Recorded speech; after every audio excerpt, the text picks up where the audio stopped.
And I mean, in whichever capacity, I mean, I have my duties to perform, and I will perform. Thank you so much, sir. Also, to the respected His Excellency Mr. Maradona, very glad to be meeting you, sir. We have watched a lot of content that you've put across in the internet for us to learn about. It's a great pleasure being interviewed by such beautiful woman. Thank The you. most beautiful eyes I've ever seen. Thank you so much, sir. Thank you. Thank you. I'm here. I'm honored to have Sanjay with me again. Thank God we got back together thanks to the Deputy Secretary General Moyat. Yeah, Mr. Moyat has been a great help to INSAM since he came aboard.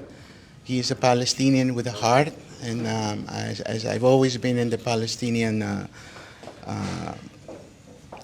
area, and it was a Palestinian man who helped INSAM to become upon Mr. Salim Sayed. Sure, sir.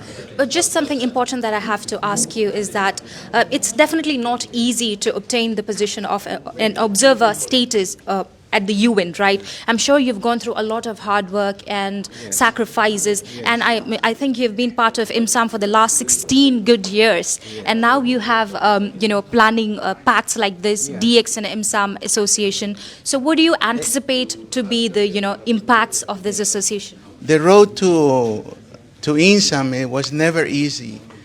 It took 5.5 or 6 years just to get the observer. People think that you can create an IGO overnight. It took 5 years to get the observer status at the UN. And also, I learned to smoke cigars because that allowed me to sit with all the ambassadors. Most of them smoke cigars, so we could spend 2 hours talking, and I would become friends with them, and they would give me the vote in the ECOSOC, the Economic and Social Council. So it's not an easy thing, it's not a healthy thing, but it's the only option I had when you have limited resources and so forth. But I am proud of INSAM. I've given 2 decades of my life, and I started it because I needed something to do in my life, something significant so when I go from this world, I would leave something behind for others to follow through. Absolutely, sir. And being a disabled person, it was not easy also. Yes. At that time, we didn't have the conventional handicap rights or persons of determination, as it is called here in the UAE. So it wasn't easy. It's not easy to get a job when you're a disabled person. So everything was very, very hard, but that's how we learn in life. Nothing comes easy.